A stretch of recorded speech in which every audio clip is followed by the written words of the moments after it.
alumnos, como lo habíamos señalado al final de la clase anterior, nos corresponde ver las normas de seguridad y salud establecidas en esta ley 20.123, que dice en relación, también llamada ley de subcontratación. ¿Qué es lo que pasa? Aquí hay un deber especial de protección que impone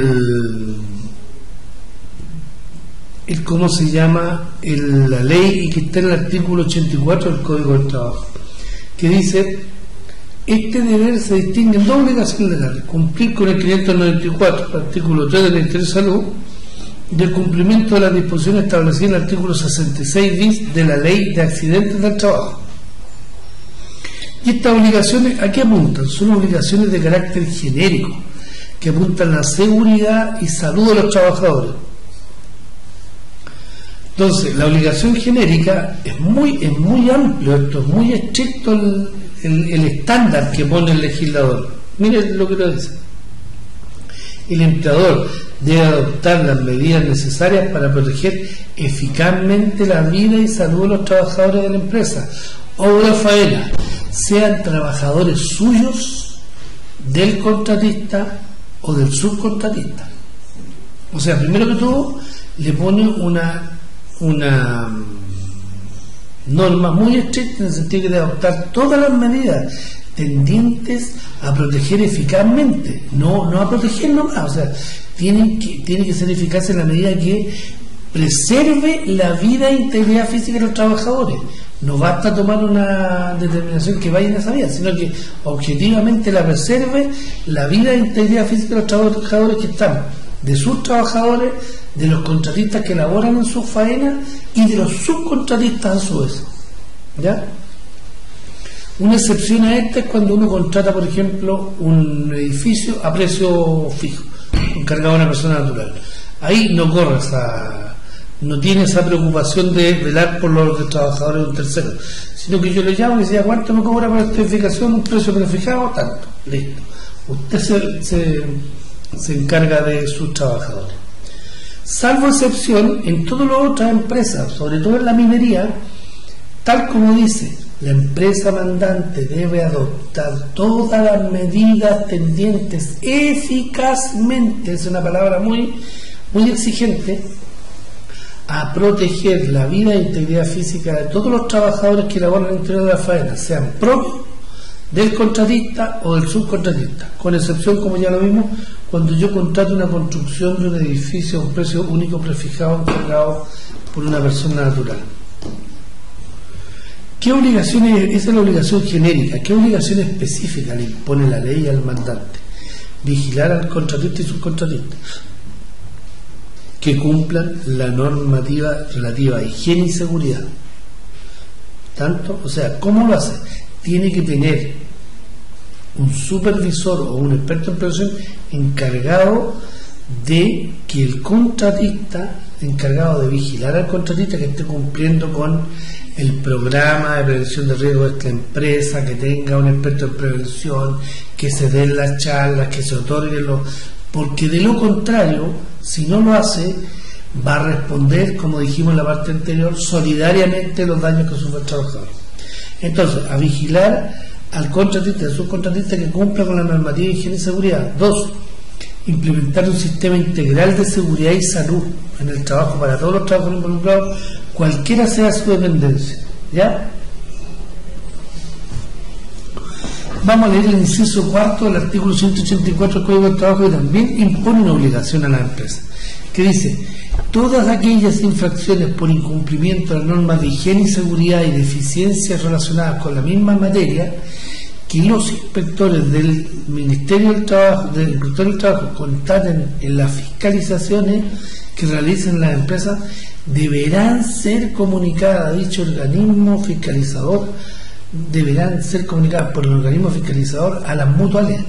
O sea, llega un fiscalizador, encuentra problemas en la parte higiene, seguridad, en la parte deficiencias con esa materia, debe informar a la mutual a la cual la empresa mandante está asociada. remitiendo copia de la comunicación a la Superintendencia de Seguridad Social. La comunicación se efectuará mediante un correo electrónico, ¿ya? Una vez que los organismos administradores tomen conocimiento de la infracción o deficiencia detectada, para los inspectores deberán prescribir por escrito a la empresa infractora las medidas correctivas específicas, ¿ya? Tanto la suceso como la mutual deben obligar, o sea, deben informar deben por escrito ordenar y prescribir a la empresa que parte de esa mutual las acciones correctivas que debe tomar y debe otorgarle un plazo. Debe informar de las medidas prescritas tanto a la dirección del trabajo como a la suceso, ¿ya? A ver, me explico. Llega aquí una faena minera, llega un fiscalizador de la dirección del trabajo y encuentra una serie de anomalías en materia de seguridad e higiene. Por ejemplo, no están usando los EPP, no hay medidas de seguridad, no se están dando la charla en los 5 minutos, no se está informando a los trabajadores de los riesgos que corren. Se levanta un acta y esa acta se la comunica a la mutual que está adherida a la empresa que visitó, ¿ya? Una vez que llega a manos de la mutual toma las acciones correctivas que corresponden y se las prescribe mediante una comunicación formal y escrita a la empresa y le otorga un plazo. Por ejemplo, debe insistir en la charla en los 5 minutos, debe repartir los EPP adecuados, todo eso. Le otorga un plazo. Y esa comunicación la debe enviar a la Superintendencia de Seguridad Social y también a la Dirección del Trabajo, para que estén en condiciones. En aquellas infracciones catalogadas gravísimas, la Dirección del Trabajo, el organismo administrador, deberá verificar su cumplimiento de lo prescrito. ¿Ya? ¿Estamos? Entonces, hay un procedimiento para todo esto que se está establecido. Dijimos cuáles son las normas que esencialmente nos vamos a cumplir, que hay dos obligaciones de dos tipos, laborales y previsionales. Las previsionales ya las explicamos y aquí básicamente nos vamos a dedicar a las laborales y básicamente a las de higiene y seguridad, ¿ya? Ahora, hay una circular que es la circular 2345, que es de la suceso, que la estamos viendo ahí, y que imparte instrucciones respecto a la obligación impuesta a las empresas por los incisos 4 y 5 del artículo 76 de la Ley de Accidentes del Trabajo, conocida como la Ley 16.744. ¿Y qué es lo que hace? Establece, define que es un accidente fatal, define que es un accidente grave y establece un procedimiento que se debe seguir cuando ocurre al interior de una faena un accidente de estas características. ¿Ya? Primero, de conformidad con lo dispuesto en los incisos 4 y 5 del artículo 76, si en una empresa ocurre un accidente del trabajo grave o fatal, el empleador deberá cumplir las siguientes obligaciones: suspender en forma inmediata la faena afectada y, de ser necesario, permitir a los trabajadores evacuar el lugar de trabajo, informar inmediatamente lo ocurrido a la Inspección del Trabajo y a la Secretaría Regional Ministerial de Salud, ¿ya? También aquí falta, porque esto es en general, en el caso de un accidente entre una faena minera, debe también informar inmediatamente al SENAGIOMIN. ¿Estamos? ¿Ok? Ahora, como dijimos, que esta normativa se aplica cuando el accidente es grave o fatal, el empleador deberá cumplir con la... Pero si nosotros no definimos qué es lo que se debe entender por un accidente grave o fatal, lo que va a pasar es que algunos en faenas no van a, si nosotros no existiera la definición, algunas faenas podrían considerar que un accidente no es grave, no informarlo. Entonces, la suceso se encargó de establecer qué es lo que es un accidente grave y cuándo es un accidente fatal. Parece obvio, pero no es tan así. Para efectos de la obligación antes señalada, se entenderá por accidente fatal aquel accidente que provoca la muerte del trabajador en forma inmediata o durante el traslado a un centro asistencial. O sea, si muere en forma inmediata o durante el traslado a un establecimiento asistencial, ese es un accidente fatal y hay que cumplir el procedimiento que vamos a ver después que está establecido, ¿ya? Cuando un accidente grave también está definido, dice que accidente del trabajo grave es cualquier accidente del trabajo que obligue a realizar maniobras de reanimación, obligue a realizar maniobras de rescate, ocurra por caída de altura de más de 2 metros. Nos dice, se fija, o sea, es grave si el trabajador cayó de más de 2 metros, da lo mismo como quedó, pudo no pasarle nada, pero si ese trabajador es un accidente grave y se debe informar igual. ¿Estamos?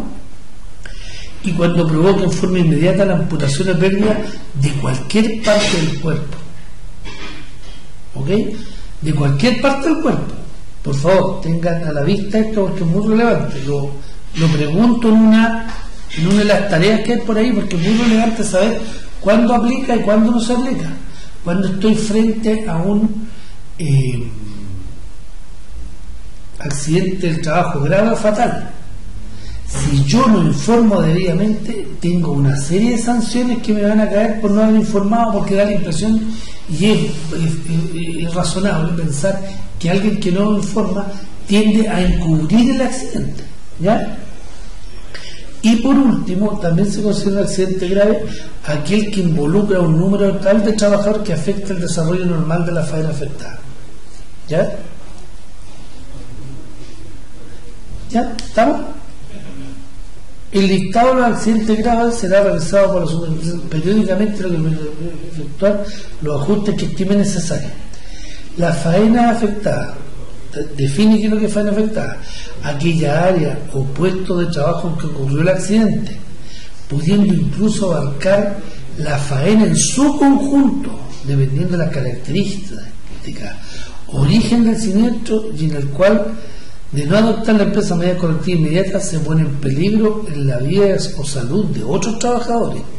Está definido entonces qué es lo que es la faena que está afectada. Eso es para efecto de tomar medidas respecto a qué sector aislamos y todo lo demás. Acuérdense que donde ocurre el accidente hay que inmediatamente suspender todo trabajo. ¿Estamos? Entonces ahora vamos a ver el procedimiento que se debe seguir y que establece de alguna manera la circular 2345 de la suceso. Dice: en caso de tratarse de un accidente de trabajo fatal o grave que le ocurra a un trabajador de una empresa de servicios transitorios, la empresa usuaria deberá cumplir las obligaciones señaladas en los puntos 1 y 2. ¿Ya? En caso de tratarse de un accidente grave o fatal que ocurra a un trabajador de la empresa de servicios transitorios, la empresa usuaria deberá cumplir las obligaciones señaladas en el punto 1 y 2 anteriores también. O sea, si ahí en ese caso no es la empresa que ofrece los servicios, porque el trabajador está prestando servicio en la empresa usuaria, es la empresa usuaria la que debe realizar todos esos trámites ya, aunque no sea un trabajador de ella. ¿Estamos? Ahora, el empleador deberá efectuar la denuncia a la respectiva Secretaría Regional Ministerial de Salud por vía telefónica, por correo electrónico, por fax o personalmente. Vía electrónica, correo, fax o personalmente. Entonces, por teléfono, por fax, por correo electrónico o personalmente. La nómina de direcciones, teléfono, direcciones de correo electrónico y fax deberán ser utilizadas para notificación a las Secretarías Regionales Ministeriales de Salud. ¿Estamos? O sea, hay una nómina, o puedo llamar o por teléfono, o puedo enviar un correo electrónico, o puedo enviar por fax, o puedo ir personalmente. O sea, tengo una serie de medios para poder avisar. Ya. Aquí se establece una sanción especial por no notificar los accidentes graves y fatales y por no efectuar la autosuspensión. O sea, si yo no circunscribí la área donde ocurrió el accidente y no tomé las debidas precauciones y no suspendí la faena, me puedo hacer acreedor a estas multas que van desde 50 a 150 UTM. ¿Estamos? Ahora, esta es la resolución 2345. Hay una resolución posterior que complementa las instrucciones mediante impartida, que es la 2378, que dice que complementa instrucciones impartidas mediante la circular 2345 10 de enero del 2007, respecto a las obligaciones impuestas a la empresa por los incisos 4 y 5, ¿ya? Y aquí, ¿qué es lo que hace? Esta define de alguna manera y hace precisiones respecto de a qué es lo que se debe entender por maniobra de remuneración, qué es lo que se debe entender por maniobra de rescate, y además en el procedimiento deberá efectuar la denuncia ante la respectiva, así, o sea, porque hubo un momento, por ejemplo, que empezó a pasar que no era clara, parece la circular, entonces no sabía si avisar a la Seremi o a la Dirección del Trabajo, o a la Dirección del Trabajo o a la Seremi o a ambas. Entonces esto lo deja súper claro: a todos los organismos que tengan competencia se les debe avisar, o sea, dentro de una faena minera, a la Seremi, a la Dirección del Trabajo y al Senaje mismo. ¿Está claro? Entonces, esta es la resolución 2378 de 30 de mayo de 2007. ¿Estamos? Bueno, la ley de subcontratación también estableció un comité paritario de faena, ¿ya? Y dice que dicho decreto regula el artículo 66 bis de la ley 16.744 de la ley accidente del trabajo, que crea el denominado comité paritario de faena.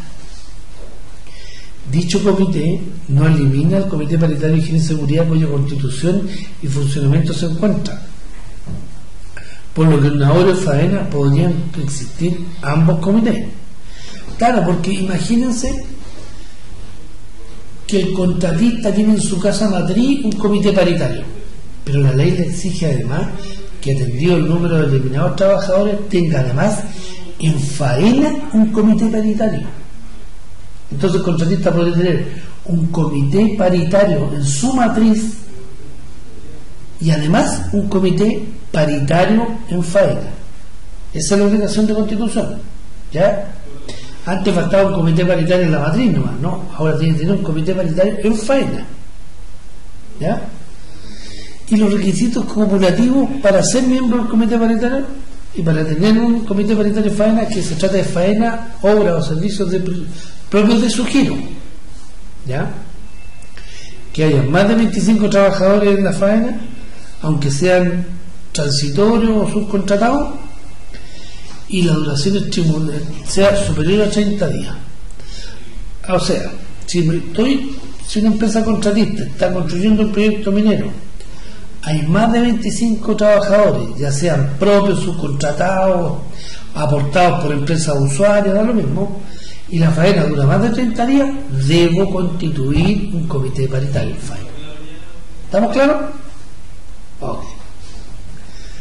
¿Y qué rol debe cumplir? ¿Qué es lo que debe realizar este comité paritario?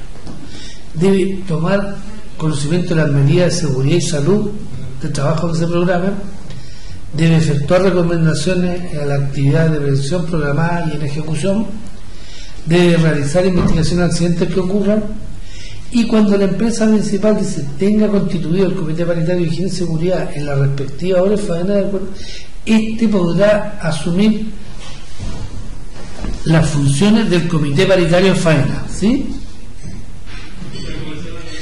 O sea, lo que decimos, puede eventualmente asumir el comité que tiene constituido de acuerdo al decreto 54, ya que es la norma que rige los comités paritarios.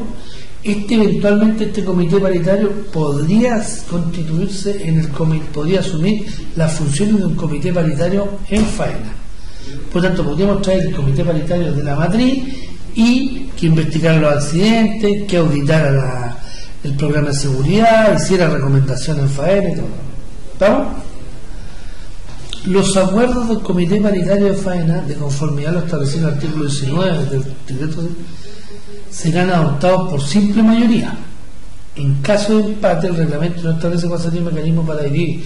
No obstante, correspondería al mismo administrador seguro de la empresa principal. ¿Estamos? Dice que por simple mayoría. En caso de empate, no está establecido el mecanismo para dirimir. No obstante, correspondería al organismo administrador del seguro de la empresa principal, o sea, a la mutual a la que está la empresa principal adherida. ¿Ya? Los miembros del comité paritario de faena dejarán de serlo por las siguientes causas: la empresa que pertenece al trabajador miembro terminó su relación contractual, por supuesto. O sea, si hicimos un comité de faena para una obra que se está haciendo en Coyahuasi, se acabó el trabajo, se levantó el campamento y terminó la obra, se acabó. Cuando el trabajador también deja prestar servicio para la empresa, cuando le asistan a 2 sesiones consecutivas sin causa justificada. ¿Ya? Bueno, y aquí en no es parte de la ley de subcontratación, pero yo quiero hacer algunos comentarios respecto de esta situación de la responsabilidad que se puede generar para algunos, que se puede generar para determinadas personas que ejercen determinados cargos en la empresa. Y ahí vamos a ver primero qué es una responsabilidad principal y qué es una responsabilidad solidaria. ¿Qué es la responsabilidad primero? Desde un punto de vista lógico, la responsabilidad civil es un juicio normativo que consiste en imputar a una persona una obligación reparatoria en razón del daño que ha causado a otra. Me explico: voy conduciendo mi auto, voy por atrás, no he tomado la debida distancia que debe haber entre móvil y móvil, para bruscamente el auto de adelante, lo choco para atrás. Nace para mí una responsabilidad por no haber tomado la distancia que me dice el reglamento del tránsito o la ley del tránsito que yo debo tener entre móvil y móvil. ¿Ya? Pero para que haya responsabilidad en materia civil tiene que haber daño. En materia penal no necesariamente. ¿Ya? Entonces, vamos a ver la materia civil. En materia civil vamos a ver tipo de responsabilidad, partiendo por los grandes agrupaciones del derecho. En materia civil hay responsabilidad contractual, extracontractual, y la contractual puede ser precontractual, durante el contrato y postcontractual. En materia penal hay delitos, simples delitos o cuasi delitos, delito o cuasi delito en materia penal. ¿Ya? Hay responsabilidad por los delitos o los cuasi delitos. Y también hay una llamada, de alguna manera, responsabilidad administrativa. ¿Qué pasa, por ejemplo, cuando yo incumplo la normativa laboral y a mí me aplica una multa a la Dirección del Trabajo, o me aplica una multa a la CENEMI, o me aplica una multa al San Gemín? Es una responsabilidad de carácter administrativo, porque me lo aplica un organismo fiscalizador que está establecido en el Estado para el cumplimiento de esa naturaleza fiscalizadora. También puede ser que me aplique una sanción el mismo organismo que me administra el seguro de salud. Entonces, la responsabilidad en materia administrativa genera multa, genera alza de cotización adicional. Por ejemplo, ¿qué pasa? Las multas: yo no cumplo un determinado código sanitario, me aplica una multa. ¿Qué pasa si yo, en materia, el organismo administrador del seguro de accidente del trabajo empieza a subirme accidentabilidad? ¿Qué pasa? Me sanciona incorporándome, cobrándome un monto mayor de las remuneraciones imponibles por esa situación. Y en materia penal es por la comisión del delito o cuasi delito. En materia civil yo tengo derecho a repetir, como decía, que significa que si yo contraté una empresa contratista para que hiciera una obra y esa empresa contratista retuvo los dineros por cotización de salud y previsional y no los pagó, yo como empresa principal o mandante los pago, tengo el derecho a accionar, a demandar para que esta empresa que retuvo los dineros me los devuelva al menos y me indemnice. ¿Ya? Ahora, en materia civil y penal, el dolo, en materia civil se define el dolo como la intención positiva de causar daño a la persona u honra de otra persona, o inferir injuria a la persona o propiedad de otro. Y la culpa nace de una infracción al deber de cuidado. a ver, si a mí me dejan mi sobrino para que yo lo cuide, yo siendo una persona adulta y mayor, y mi sobrino es guapo y todo lo demás, y se me cae, yo soy responsable por la salud de él porque él es un niño, yo soy el adulto, por lo tanto he infringido mi deber de cuidado que debo tener para con él. ¿Estamos? Entonces, en el dolo hay una intención de causar daño, en la culpa hay una negligencia, yo no estuve atento al devenir de la cuestión, mientras que en el dolo hay una intención de causar daño. Ahora, vimos anteriormente, cuando hablamos de la responsabilidad solidaria y subsidiaria, son tipos de responsabilidad. ¿Cuándo es solidaria? Cuando responden indistintamente una u otra persona, pudiendo el acreedor a su arbitrio o voluntad demandar el cumplimiento de la obligación a cualquiera de ellas. Entonces, ¿cuándo es responsabilidad solidaria? Cuando el acreedor, o sea, supongamos que el trabajador obtiene una sentencia favorable, ese el acreedor puede exigir el cumplimiento a cualquiera de ellas. ¿Ya? Ahora, hay responsabilidad subsidiaria que existía en la antigua ley y eso ya fue derogado, y actualmente, como lo hemos reiterado, la responsabilidad es solidaria cuando existe un responsable principal y este responsable no tiene cómo responder, lo hace subsidiariamente el responsable principal. Es decir, el acreedor debe demandar primero al obligado principal y solo en forma subsidiaria al otro obligado ante el evento que no cumpla. ¿Ya? La responsabilidad de la empresa principal. La empresa principal, como lo hemos reiterado hasta la saciedad, es responsable solidariamente de los trabajadores propios y ajenos, es decir, de sus trabajadores, de los trabajadores que han sido colocados en su empresa mediante empresas de servicios transitorios, de los contratistas y de los subcontratistas. Por todo responde solidariamente, ¿ya? Y tanto de las obligaciones laborales como de las obligaciones previsionales, ¿ya? Está limitado al tiempo que esos trabajadores prestaron servicios para la empresa principal, porque como ya lo comentamos, no tiene sentido que yo haga responsable a un empleador que el trabajador trabajó aquí de enero a julio por un accidente que ocurrió en agosto, que ya no está prestando servicio aquí, ¿ya? Y el trabajador puede demandar directamente a la empresa principal. Pero como todas las cosas, quien tiene obligaciones tiene derechos, la empresa principal tiene derechos y puede hacer exigencia al contratista lo siguiente: que le certifique antes de que le pague el Estado Pago, por ejemplo, que ha pagado las cotizaciones previsionales, las cotizaciones de salud, que ha otorgado los elementos de protección personal, que da la charla de 5 minutos, y puede pedir a la Inspección del Trabajo el informe sobre eventuales infracciones que hubiera cometido el contratista. También tiene derecho. ¿Cómo se ejerce este derecho a ser informado? Mediante la certificación del cumplimiento de obligaciones laborales y previsionales. Y eso documento lo emiten algunos particulares, pero en general la Dirección del Trabajo. ¿Cómo ven eso?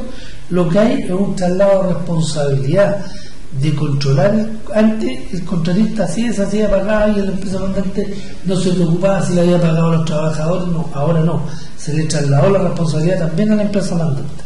¿Ya?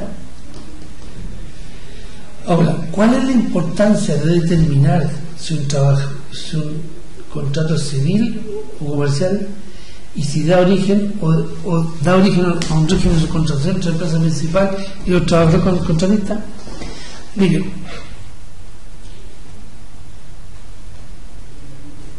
aquí hay dos cosas que hay que tener. Primero, si nosotros queremos saber, como hemos dicho, entre la empresa mandante y la empresa contratista, entre ellos dos hay una relación contractual, hay un contrato que está regido por el derecho comercial, pero entre el contratista y sus trabajadores está regido por el Código del Trabajo, hay una relación de carácter laboral. Ahora, si hay trabajadores en mi faena, dentro de mi faena, y yo no soy capaz de demostrar que esos trabajadores pertenecen a un contratista, las sanciones que se entienden que son trabajadores propios, y eso con todas las consecuencias que eso le dije. Si existe subcontratación, se genera una responsabilidad de dicha empresa principal por la situación laboral de los trabajadores. Si no hay subcontratación, se entiende que tales trabajadores son propios. O sea, yo entro en una empresa y encuentro gente trabajando, no hay contrato de trabajo, nadie sabe quiénes son, ¿no? Yo debo entender como organismo fiscalizador que esos trabajadores no son contratistas, son trabajadores propios de la empresa, ¿ok? Ya hay incumplimiento en materia civil cuando el empleador o el contratista han incumplido sus obligaciones que le impone la ley. Acuérdense, el deber general de cuidado que le impone, y el empleador y el mandante no ha tomado los debidos resguardos para que el contratista cumpla lo que la ley le exige cumplir. En materia penal, cuando hay dolo o culpa, cuando hay intención de producir daño, hay responsabilidad, y también cuando yo he infringido alguna obligación que me impone a mí un deber de cuidado y yo lo he infringido, que ya se lo he explicado en el caso de cuando me deja el niño a cargo, o en el caso de por qué responde un director de escuela respecto a lo que le suceda a un escolar dentro del recinto escolar. Y ahí se genera responsabilidad administrativa cuando se ha transgredido o incumplido un reglamento, una ordenanza o decreto.